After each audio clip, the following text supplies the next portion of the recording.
Hey everybody, welcome back to the channel. Alright, so I know I told you I wasn't gonna be doing like massive gardening updates, but today I think is a good day to do a couple month update, I guess, because we do have a lot of stuff going that's good and stuff that's bad. Stuff that I've learned from, this year. So we're gonna get right on that in just a minute.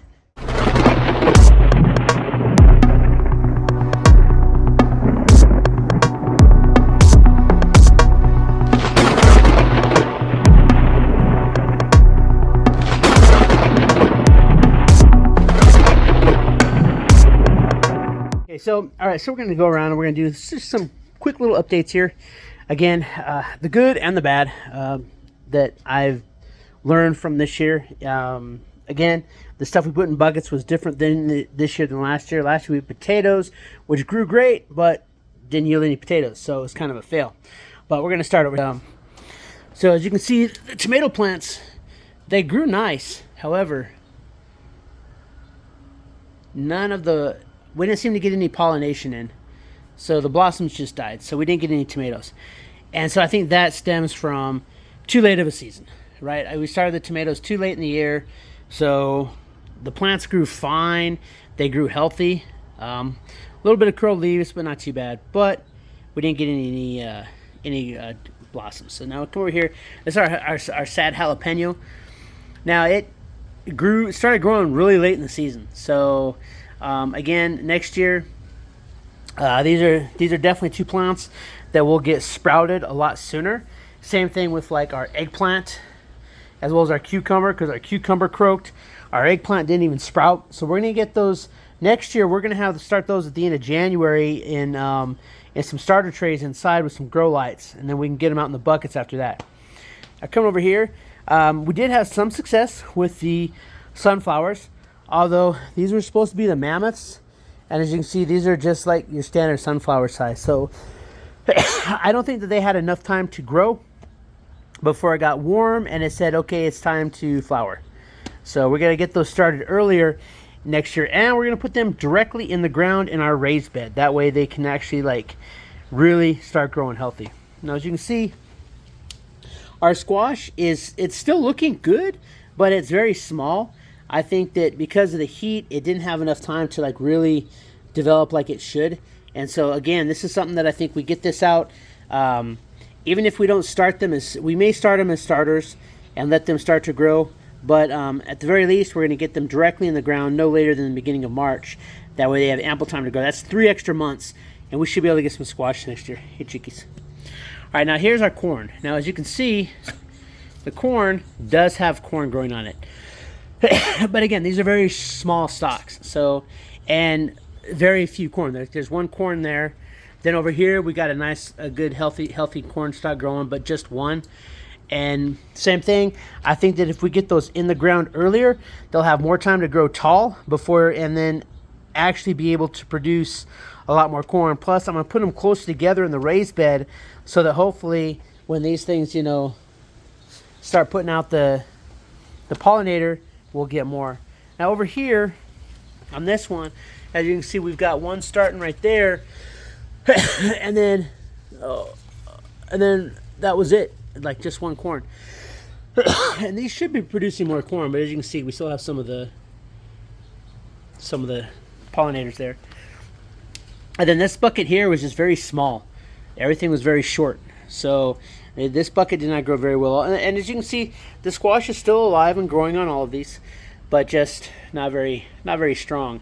Same thing here. Sunflower is kind of drooping. It's at the end of its life. And then we do have a healthy looking corn growing right there. And then this squash here, this one, as you can see, this one is growing fantastic, but again, no squash. Now I'm hopefully at the last part of this season, we do get, look, it's even back here. It's growing up the fence. Now, hopefully, we might still be able to get some squash off of this because we do have a pretty long growing season here because it's going to stay warm. But again, next year, we're going to get those in the ground a lot sooner. And we're going to get all of these items here. And the beans just croaked. We definitely got those started too late. And again, we're going to get those sprouted inside sooner. And If we do pole beans, we're going to put them directly in the ground with the corn and the squash. I mean, the corn and the sunflowers. We're going to keep those just like that, but they're going to be directly in a raised bed. So we'll have a row of each, and we should get a pretty good harvest doing that. The marigolds just croaked off. Again, too late in the season, was too hot for them to do anything. So, oh, here we had like a surprise. I'm pretty sure it's a squash, but it just started. I didn't even plant anything there. It was just in the dirt. So we got that going. I think it might have been in the, I don't know where it was. And then this one I've turned under like several times, and it's still growing up. But that's some good mulch there. That's a whole nother story. But there's earthworms in there. So next year, hopefully that one will be ready to go. I've actually stopped messing with that one. My wife's houseplants, we brought them outside, and they have just flourished. This sucker here, we thought this one was going to die. And it only had like a couple leaves on it. This one here was completely dead. And so it's going great, which they're houseplants. They don't do much for me, but it is what it is. Now, coming over here,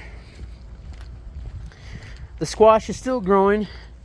This one we planted directly in the ground, and as you can see, the leaves on this one seem a little bit healthier and larger. And I think, and some of these actually got pollinated, but I think the ants did it. But the problem is it's so hot that they're just dying on the stalk. So we got these started way too late in the year.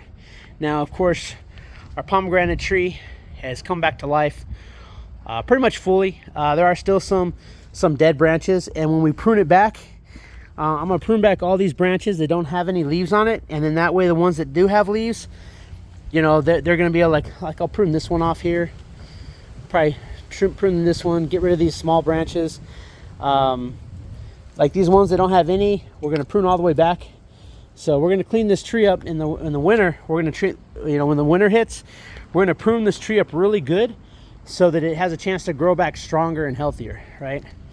And then of course right there's our raised bed. That's where we're going to be putting our corn, our sunflowers, and our green beans. I'll probably put the green beans in the back. I may put them in the middle, I don't know. I'll probably put the sunflowers in the back, the corn in the middle, and the green beans in the front. And again, I still gotta, I'll probably, on those three right there, I'll probably put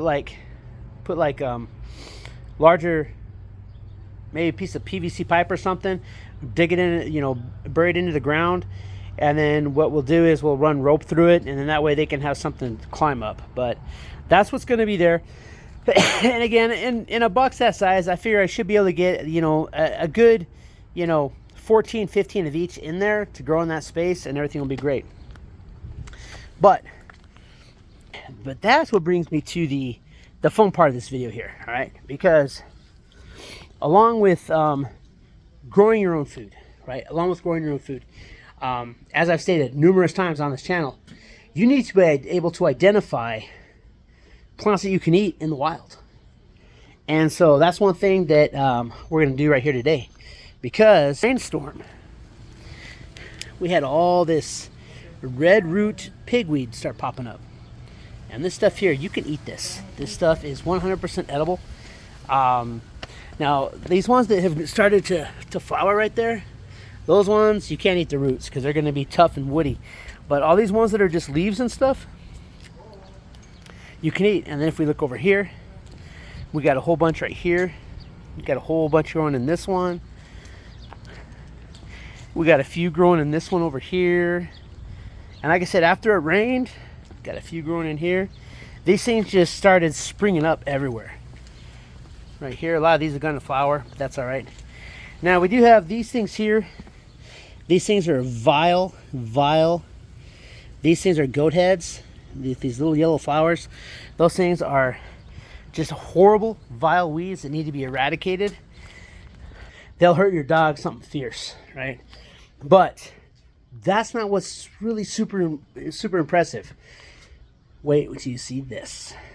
Okay, so that was our front yard, right? Now, wait till you see the backyard. Look at all of this pigweed growing in. It's like growing in. And we still got those stupid goat heads here too. I don't know what these purple flowers are. I don't know if they're edible or not. I gotta do more research. But all of this red root pigweed, all this stuff. Pigweed everywhere. And like after it rained, this just popped up. Now, probably a big reason why that happened is because these see right here, this one's a pretty good sized flower here, right? When these go to seed, right, they lay, all these that are sprouting is like maybe like an inch and a half under the soil surface. So if they're deeper than that, they're not going to sprout until it gets uncovered. And so now I got to clean up the yard, but we're going to do a lot of harvesting here because a lot of these younger ones, they don't have flowers yet. Like this one here is just barely starting to get a flower. That one might be okay. This one, no flower yet. So this whole one here is like really, really edible. So, and you can eat these raw like a salad. I don't know what they taste like. I've never actually tasted them before. You can cook them like greens. That's another way that you know, a lot of times, so you could blanch them as like greens, and then put them in bags and freeze them, and then you put them in the freezer, and then whenever you're ready to eat them, you can take it out and you can thaw it out and eat it just like you would spinach or mustard or collard greens. But it's a really edible plant there.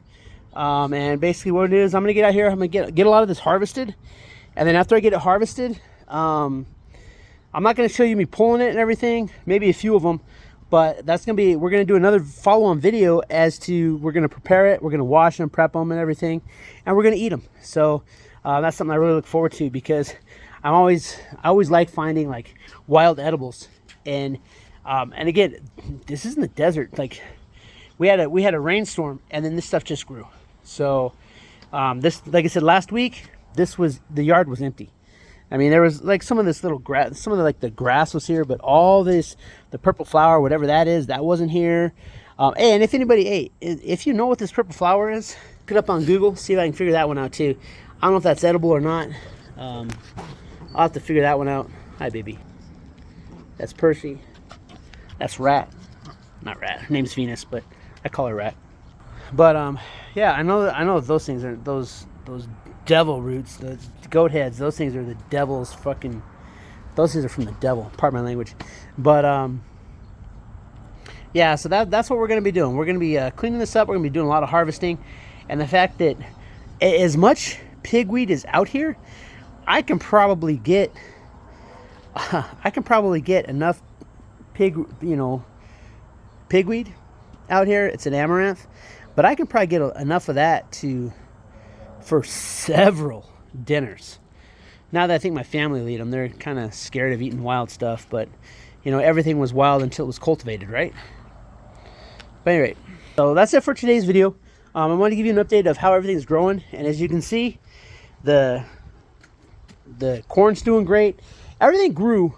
It just, I got it started too soon, and so I'm taking some precautions. So next year we're gonna do a sprouting earlier. The end of January we're gonna be sprouting, so they have a good 4 or 5 weeks to grow, and then so they're gonna be they're gonna be a few inches tall before we try putting them in the dirt. And we're not gonna put them directly into the buckets this time. We'll transplant. So we'll transplant our tomatoes, our jalapenos, our eggplant. I might pre-sprout the beans, but probably not, because they sprouted just fine. But at the end of the first week of March, I want to have everything ready to start growing outside. We're gonna have I'm probably gonna buy I think I said at the beginning of the video, I'm gonna buy a secondary solar drip system. So that'll allow me to I could add the hose, but I think it'll be better if I just get a secondary system. And then that way what we can do is, we can have 20 buckets that are on a drip system. And then I plan on getting one of those large plastic trash cans that has like the plastic lid. I'm going to invert the lid. And then basically what I'm going to do is I'm probably going to put in some type of gutter system on the roof, so that when it does rain, the rainwater will actually filter into that bucket.